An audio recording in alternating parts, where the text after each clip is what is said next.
Hey everyone, welcome back. Ready for another deep dive? Always ready to dive in. Awesome. Yeah.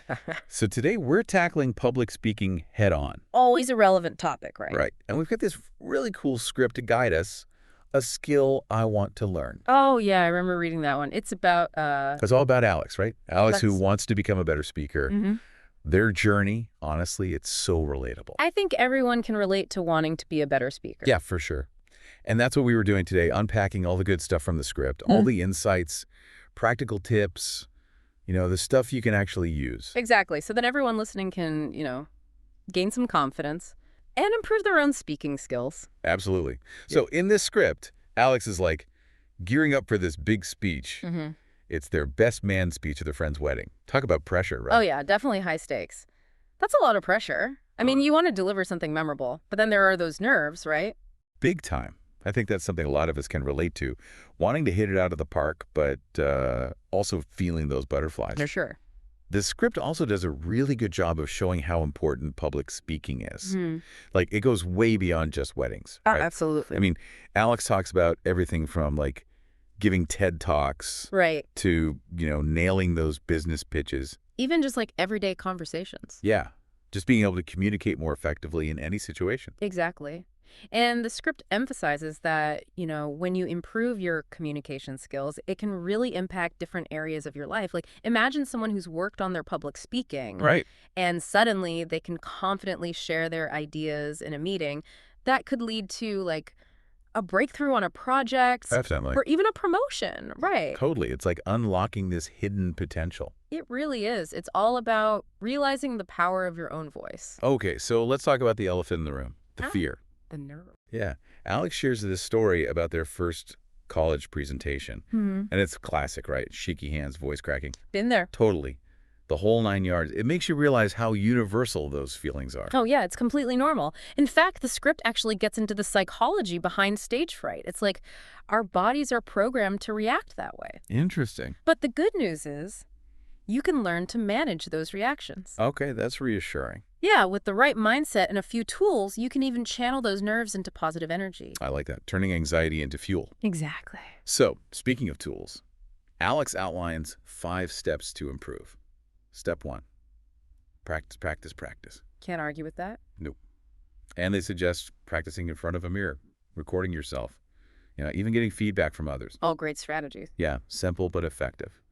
What specific practice techniques have you found to be most helpful? Well, one that's really stuck with me is this thing called the chunk and rehearse method. Have you heard of that? I don't think so. What's Uh, that? So instead of trying to memorize a whole speech all at once, Right. you break it down into smaller sections, like bite-sized chunks. Okay, I can see how that would be less intimidating. Exactly. You rehearse each chunk, get it feeling natural, and then you gradually piece them all together. Makes sense. It just makes the content more manageable. But it also helps with pacing and delivery, so it sounds more natural. Awesome.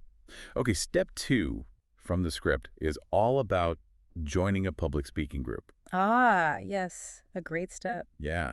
What kind of environment do you think is best for someone who's maybe intimidated by public speaking? Definitely an environment that's supportive, first and foremost. And constructive, of course. A place where you feel safe to try things out. A safe space to make mistakes and learn. Exactly. And I think groups like Toastmasters, which the script mentions, they offer that structured setting. Yeah, Toastmasters is a classic. Right. You can practice, get feedback from experienced speakers. You even get to learn from other people's journeys. It's like a gym, but for public speaking. I love that analogy, a public speaking gym. Okay, step 3 is about learning from the greats, Ah, always a good idea. right? Alex talks about studying famous speeches and TED Talks. So many good ones out there. So many. Personally, I'm a huge fan of Brene Brown. Her talks on vulnerability just resonate with me. She's fantastic. Who are some speakers that you find inspiring?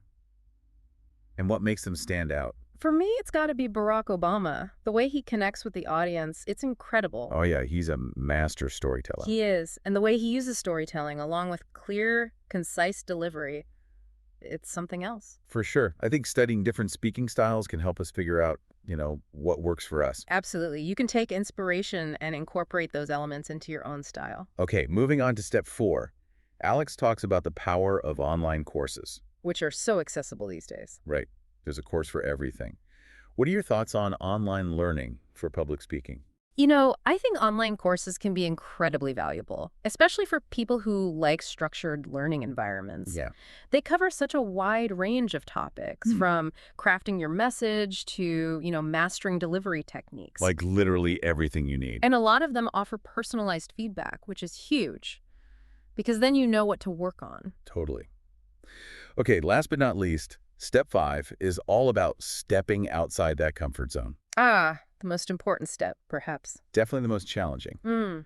So Alex talks about volunteering to speak at events, even if it's just to a small group. Gotta get those reps in. Right. It's about real-world experience. But what about those of us who find that utterly terrifying? Any advice? Well, I would say start small.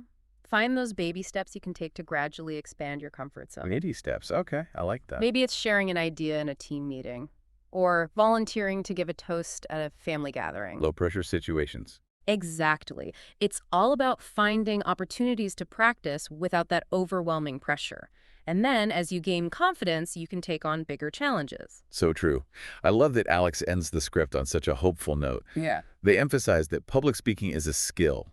It's not something you're just born with. Exactly. It's something you can learn and develop over time. And anyone can do it with the right approach. It's a journey, not a destination. Well said.